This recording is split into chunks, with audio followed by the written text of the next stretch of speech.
Good morning everyone. स्वागत है आप सभी का आज के इस वीडियो लेक्चर में। आज के इस वीडियो लेक्चर में हम कक्षा 11वीं के विषय राजनीति विज्ञान के अध्याय समानता के प्रश्नों के उत्तर जानने का प्रयास करेंगे। तो आइए शुरू करते हैं इस वीडियो लेक्चर को।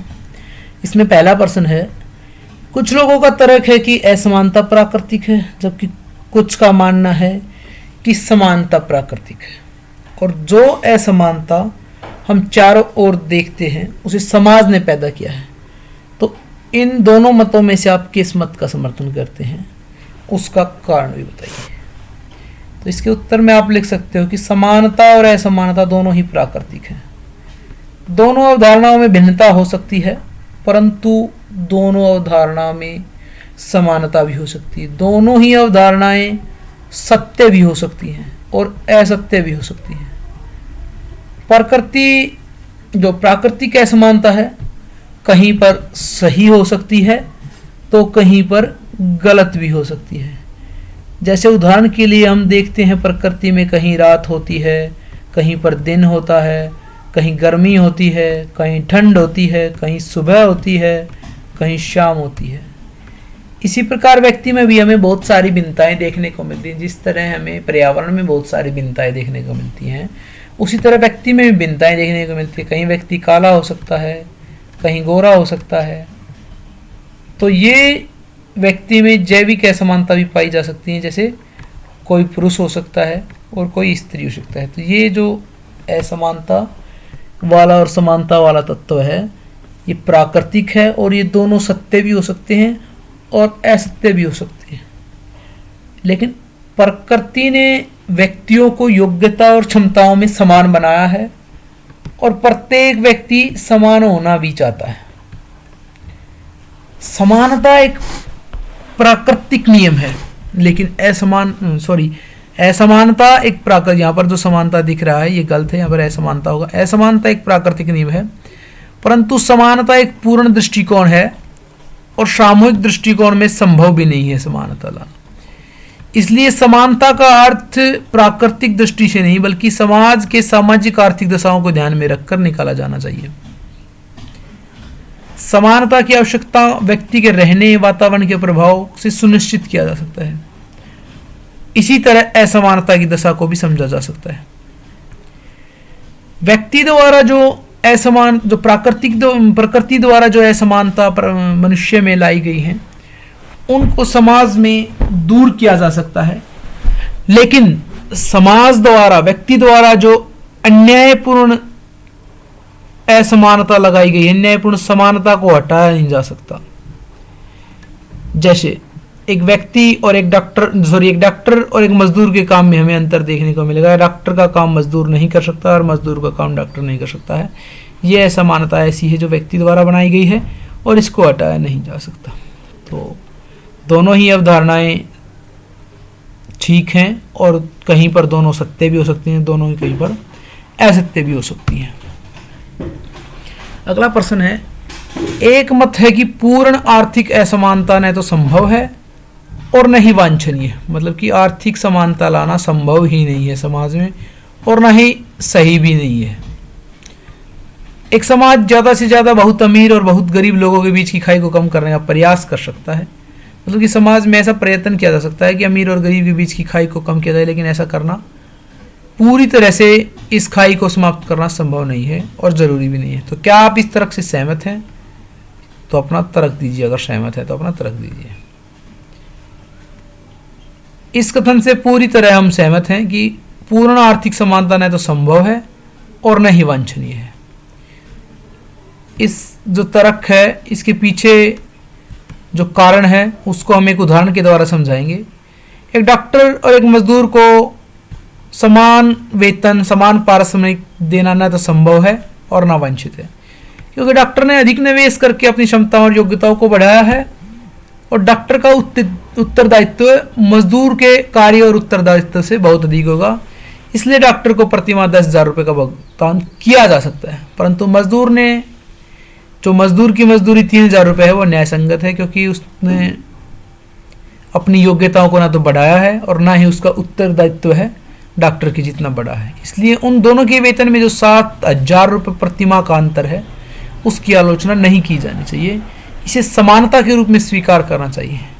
लेकिन अगर दो मजदूरों को 1,000 रुपये प्रति माह दिए जा रहे हैं तो उस स्थिति को व्यक्ति निर्मित समानता कहा जा सकता है। समानता का अलगाव भी जो लिंग के आधार पर किया गया है। सभी व्यक्ति अधिक धनी या अधिक गरीब नहीं हो सकते हैं। यह कल्पना नहीं किया जा सकता कि सभी व्यक्ति महलों में रह सकते हैं, सभी व्यक्ति बिना किसी आवश्यकता के झोपड़ियों में भी रह सकते हैं। समानता सापेक्षित शर्त के रूप में होनी चाहिए जिसमें सभी को समान अवसर मिलने चाहिए, अवसर समान मिलने चाहिए, योग्यताओं को और क्षमताओं के विकास और जीवन की आवश्यकताएं पूरी होनी चाहिए। यही समानता का वास्तविक अर्थ है। अगले प्रश्न में कुछ अवधारणाएं दी गई हैं और कुछ उदाहरण दिए गए हैं, तो उन अवधारणाओं को उन उदाहरणों के साथ मिलाना है कि वो किसके साथ सही रूप से सही मिलती है। सकारात्मक कार्रवाई को हम किसके साथ मिक्स कर सकते हैं? जब किसी बैंक में वरिष्ठ नागरिकों को ब्याज की ऊंची दर दी जाती है, हमारे इंडिया में भी इस तरह का किया जाता है कि वरिष्ठ नागरिकों की जो जमा पूंजी है उन पर ब्याज की ऊंची दर दी जाती है, क्योंकि उन्हें अधिक आवश्यकता होती है।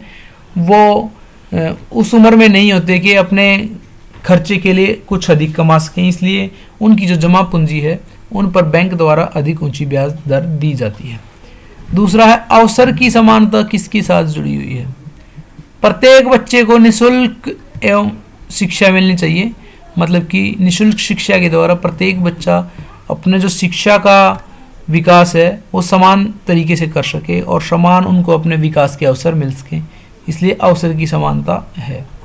समान अधिकार, प्रत्येक व्यक्ति नागरिक को मत देने का अधिकार होना चाहिए, मतलब कि जो भी व्यक्ति नागरिक है, मतलब कि स्त्री है या पुरुष है, गरीब है या अमीर है, पढ़ा लिखा है या अनपढ़ है, सभी को एक वोट डालने का अधिकार होना चाहिए। ये है नागरिक समानता, समान अधिकार। अगला प्रश्न देखते हैं। अगला प्रश्न है किसानों की समस्या से संबंधित एक सरकारी रिपोर्ट के अनुसार छोटे और सीमांत किसानों को बाजार से अपनी उपज का उचित मूल्य नहीं मिलता है। एक रिपोर्ट है, सरकारी रिपोर्ट, जिसमें बताया गया है कि छोटे किसानों को बाजार से उनकी उपज का उचित मूल्य नहीं मिलता। रिपोर्ट में सलाह दी गई कि सरकार को बेहतर मूल्य निश्चित करने के लिए हस्तक्षेप करना चाहिए, लेकिन यह प्रयास केवल लघु और सीमांत किसानों तक सीमित रहना चाहिए। मतलब कि जो छोटे किसान हैं उनको बाजार से अपनी उपज का उचित मूल्य नहीं मिलता। ऐसा करने के लिए कि छोटे किसानों को उनकी उपज का उचित मूल्य मिल जाए, सरकार को हस्तक्षेप करना चाहिए, और यह हस्तक्षेप सिर्फ छोटे किसानों के लिए होना चाहिए। क्या यह सलाह समानता के सिद्धांत में संभव है? इसका आपने उत्तर देना है। इस रिपोर्ट में जो सलाह दी गई है वो सलाह क्या समानता के सिद्धांत पर आधारित है? तो इसका उत्तर है कि यह कथन समानता के सिद्धांत के विरुद्ध है और समानता के सिद्धांत से मेल नहीं खाता। क्यों नहीं खाता? क्योंकि विभिन्न लोगों ने के लिए दो नीतियां नहीं अपनाई जा सकती।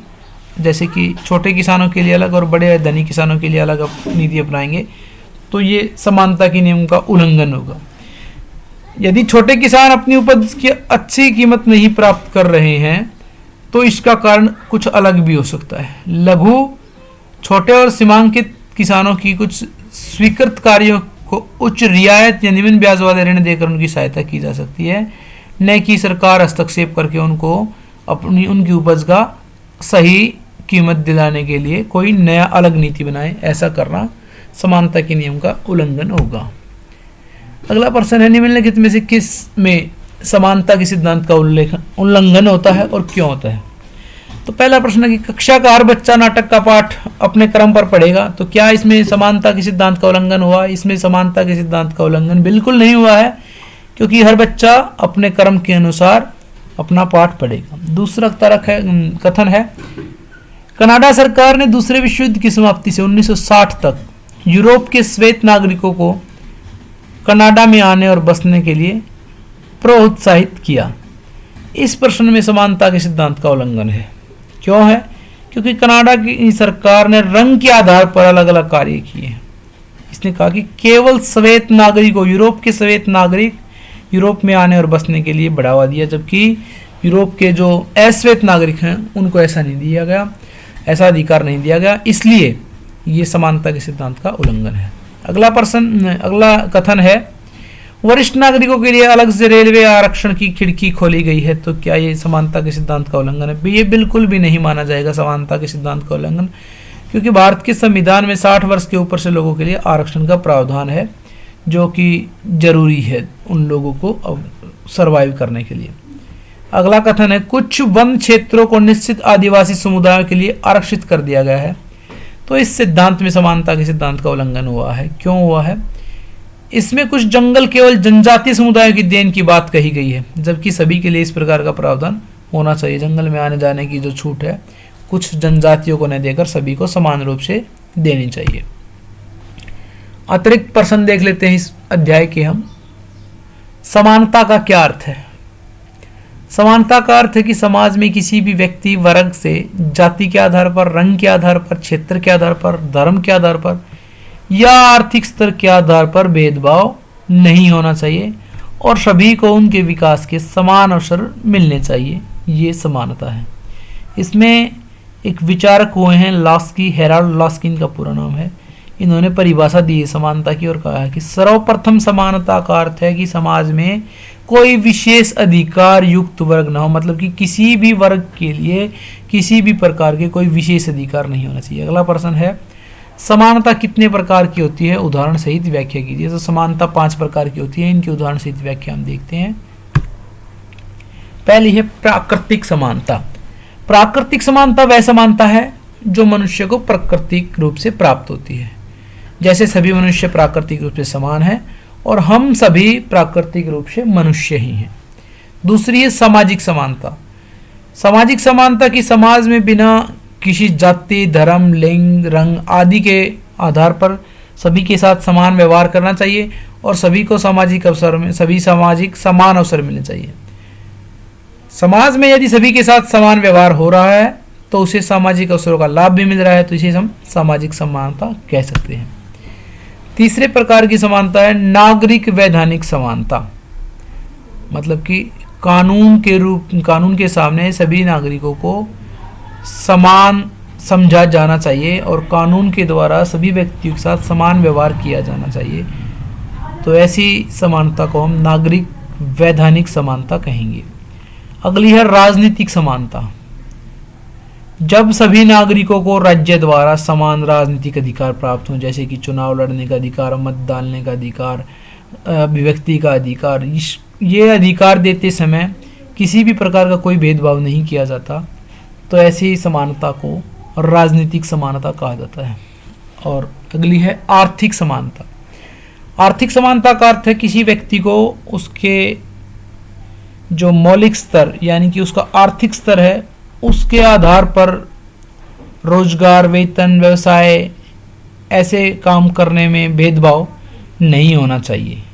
सभी को आर्थिक दृष्टि अपने आर्थिक विकास करने के समान अवसर मिलने चाहिए और आर्थिक स्तर के आधार पर समाज में या राज्य में किसी के साथ भेदभाव नहीं किया जाना चाहिए। ये है आर्थिक समानता। इसके अतिरिक्त उदारवादियों ने कुछ विचार प्रकट किए हैं, वो भी जानने की कोशिश करेंगे हम इस प्रश्न में। उदारवादियों ने एक सकारात्मक कार्रवाई शब्द का प्रयोग किया है, जिसको हमने समझा था कि यदि बैंक में वृद्ध लोगों को उच्च ब्याज दर दिया जाता है तो ये सकारात्मक कार्रवाई है। सकारात्मक कार्रवाई का अर्थ है कि सरकार को समानता की स्थापना में वृद्धि के लिए तुरंत ठोस कदम उठाने हैं, जिससे सभी प्रकार के समाज को समानता को बढ़ावा मिले। निम्न और वंचित समुदाय को विशेष सुविधाएं प्रदान की जानी चाहिए। ये है सकारात्मक कार्रवाई, मतलब कि समाज के वे वर्ग जो वंचित हैं, निम्न हैं, पिछड़े हैं, उनको समाज के सामान्य वर्ग के साथ लाने के लिए अगर कुछ विशेष छूट दी जाती है तो उसको असमानता न मानकर उसको हम सकारात्मक कार्रवाई मानेंगे। अगला है कानून के समक्ष समानता। कानून के समक्ष समानता का अर्थ है कि संविधान और कानून के लिए सभी नागरिक समान हैं, उसमें कोई छोटा बड़ा, ऊंचा नीचा, शिक्षित अशिक्षित, अमीर गरीब नहीं होगा। कानून की दृष्टि में सभी व्यक्ति समान हैं और इसका वर्णन संविधान के अनुच्छेद 14 में किया गया है कि कानून के सामने सभी समान हैं, जो कि हमें मौलिक अधिकार के रूप में भी प्राप्त है। संविधान का अनुच्छेद 14 समानता का मौलिक अधिकार। अगला प्रश्न है, समानता जीवन की आवश्यक शर्त क्यों है? जीने के लिए समानता क्यों आवश्यक है? समाज में नागरिकों के लिए समानता विकास के लिए आवश्यक शर्त है, क्योंकि समानता के बिना कोई भी व्यक्ति अपनी स्वतंत्रता का वास्तविक उपभोग नहीं कर सकता और नागरिक समानता के अंतर्गत कानून सर्वोच्च होता है। सभी व्यक्ति कानून के समक्ष बराबर होते हैं। जो व्यक्ति कानून की परवाह नहीं करता वह सोचता है कि कानून उसका कुछ बिगाड़ नहीं सकता तथा किसी व्यक्ति को स्वतंत्रता पूर्वक कार्य नहीं करने देता, तो उस व्यक्ति के लिए कानून में दंड का प्रावधान किया गया है। जब कानून समान रूप से सभी व्यक्तियों के जीवन और संपत्ति की रक्षा करता है, तभी व्यक्ति निर्भीक होकर अपनी स्वतंत्रता की किसी भी प्रकार का प्रयोग कर सकता है। और जब व्यक्ति अपनी स्वतंत्रता का सही तरीके से प्रयोग कर सकता है तो अपने व्यक्तित्व का सही विकास कर सकता है। इसलिए समानता जीवन की आवश्यक शर्त है, क्योंकि समानता के बिना व्यक्ति अपनी स्वतंत्रता का प्रयोग नहीं कर पाता और अपनी स्वतंत्रता का सही प्रयोग किए बिना अपने व्यक्तित्व का पूरा विकास नहीं कर पाता। इसलिए समानता जीवन की आवश्यक शर्त है। समानता की अवधारणा इस बात पर भी जोर देती है कि संपूर्ण मानव जाति समान मूल्य रखती है, जिसका रंग, लिंग, जाति, क्षेत्र, राष्ट्रीयता से भेदभाव नहीं किया जा सकता। इसलिए मानव विकास के लिए समान व्यवहार और सम्मान, सभी व्यक्ति समान रूप से इन चीज़ों के हकदार हैं। अगला प्रश्न है, प्राकृतिक असमानताओं और समाज द्वारा उत्पन्न असमानताओं में अंतर स्पष्ट कीजिए। तो इनमें हम अंतर करते हैं। पहला अंतर है, प्राकृतिक असमानताएं लोगों में उनकी विभिन्न क्षमताओं, प्रतिभाओं और उनके अलग अलग चयन के कारण पैदा होती हैं। मतलब कि जो प्रकृति की जो असमानता है उनके पीछे क्या कारण है? उनकी क्षमता, उनकी प्रतिभा और उनका चयन, उसके कारण प्राकृतिक असमानता उत्पन्न होती है। दूसरा, प्राकृतिक असमानताएं लोगों की जन्मगत विशिष्टताओं और योग्यताओं का परिणाम माने जाती है। मतलब कि वो उन्हें जन्म से ही प्राप्त होती हैं और यह मान लिया जाता है कि प्राकृतिक विभिन्नताओं को बदला नहीं जा सकता। मतलब कि अगर प्रकृति ने किसी व्यक्ति को विशिष्ट बनाया है तो उसको हम बदल नहीं सकते हैं। जबकि समाज द्वारा जो उत्पन्न असमानताएं हैं वे समाज में अवसरों की असमानता होने के कारण पैदा होती हैं या किसी दूसरे के द्वारा शोषण किए जाने के कारण पैदा होती है। समाज में जो असमानता पैदा होती है, समाज द्वारा जो उत्पन्न असमानता है, उसका कारण क्या है? उसका कारण है अवसरों की असमानता या किसी दूसरे के द्वारा शोषण किया जाना। दूसरी ओर वे सामाजिक असमानताएं हैं जिन्हें समाज में पैदा किया जा सकता है और समाज द्वारा उत्पन्न जो असमानता है उनको समाज में समाप्त भी किया जा सकता है। इसका एक उदाहरण है, कुछ समाज बौद्धिक काम करने वालों को शारीरिक कार्य करने वालों से अधिक महत्व देते हैं। बहुत सारे ऐसे समाज हैं जो दिमाग का काम करने वाले लोगों को शरीर का काम करने वाले लोगों से अधिक महत्व देते हैं और उन्हें अलग तरीके से लाभ भी देते हैं। वे विभिन्न वंश, रंग, जाति लोगों के आधार पर भिन्न भिन्न व्यवहार करते हैं। ये है समाज द्वारा उत्पन्न असमानता। अगला प्रश्न है, आर्थिक समानता की व्याख्या कीजिए। आर्थिक समानता का अर्थ है कि किसी व्यक्ति को अपने मौलिक आवश्यकताओं को पूरा करने के लिए समान रोजगार, समान वेतन, व्यवसाय और समान रूप से आर्थिक कार्य करने का अधिकार हो। तो अगर समाज में ऐसी समानता है तो उसको हम आर्थिक समानता कहेंगे। इसका जो लास्की के विचार इसके बारे में है, जिस देश में संपत्ति तथा उत्पत्ति के साधन कुछ गिने चुने लोगों के हाथ में होते हैं, उस देश की राजनीति, संस्कृति, शिक्षण संस्थाओं और न्यायपालिका पर पूर्ण रूप से धन हावी हो जाता है। यानी कि ऐसा नहीं होना चाहिए कि देश की संपत्ति और उत्पत्ति के साधन कुछ गिने चुने लोगों के हाथ में हो। आर्थिक समानता के पक्ष में जो मुख्य तर्क हैं वो निम्नलिखित हैं। पहला है आर्थिक सहायता। बेकारी, बुढ़ापे, बीमारी व अंग भंग होने की स्थिति में लोगों को राज्य की ओर से आर्थिक सहायता दी जाती है। हमारे देश भारत में भी ऐसा किया जाता है कि वृद्धों के लिए, अंग भंग यानी कि दिव्यांगों के लिए भी आर्थिक सहायता दी जाती है, जो कि पेंशन के रूप में उन्हें प्रतिमाह प्राप्त होती है। वेतन व कार्य करने की स्थिति। स्त्रियों और पुरुषों को समान कार्य के लिए समान वेतन मिले। स्त्रियों और बच्चों को आर्थिक मजदूरी के कारण ऐसी परिस्थितियों में कार्य न करना पड़े जो उनके जीवन और स्वास्थ्य के लिए हानिकारक हो और उनकी आयु के लिए उचित अवकाश मिले। ऐसा भी हमारे भारत के संविधान में व्यवस्था की गई है कि 14 वर्ष से के आयु से कम बच्चों को कारखानों में या ऐसे स्थानों पर काम के लिए नहीं रखा जा सकता जहां उनकी जीवन को खतरा हो सकता है। और स्त्रियों को मातृत्व अवकाश जो दिया जाता है वो भी इसी का एक उदाहरण है। तीसरा है रोजगार व अवकाश। सभी को रोजगार, पर्याप्त मजदूरी, विश्राम के लिए उचित अवकाश मिले, ये भी आर्थिक समानता का एक मुख्य तर्क है। अगला प्रश्न है, कानून के समक्ष समानता से क्या अभिप्राय है? कानून के समक्ष समानता का अर्थ है कि संविधान और कानून सभी नागरिकों के लिए समान है। उसके लिए कोई व्यक्ति छोटा या बड़ा नहीं है, उसके लिए कोई ऊंचा या नीचा नहीं है, शिक्षित या अशिक्षित का कानून के सामने कोई फर्क नहीं पड़ता। अमीर गरीब का कानून है समान दृष्टि से देखता है और किसी भी आधार पर कोई भेदभाव नहीं करता है। मौलिक अधिकारों के अनुच्छेद 14 में समानता के अधिकार, कानून के समक्ष समानता का अधिकार सभी व्यक्तियों को प्राप्त है। अगला प्रश्न है, आर्थिक समानता के संबंध में मार्क्स के विचार। मार्क्स का विश्वास है कि व्यक्ति द्वारा जो असमानता बनाई गई है उसका मूल कारण व्यक्तिगत संपत्ति कुछ व्यक्तियों के हाथों में केंद्रित होना है। मैंने पहले भी बताया कि मार्क्स का जो मुख्य विचार हैं वो इस बात पर निर्भर करते हैं कि समाज दो वर्गों में बटा हुआ है, एक वर्ग शोषित वर्ग है, दूसरा शोषक वर्ग है। इनमें आर्थिक असमानता का जन्म होता है, बल्कि सभी क्षेत्रों जैसे आर्थिक असमानता के कारण इनकी शिक्षा, सामाजिक स्तर और राजनीतिक प्रभाव, राजनीतिक प्राधिकार आदि में भी असमानता होती है। उसके पीछे भी यही कारण है कि उनमें आर्थिक असमानता होती है और इसी कारण से यह समाज के विभिन्न वर्गों में रैंक और सुविधा में असमानता पैदा कर सकता है।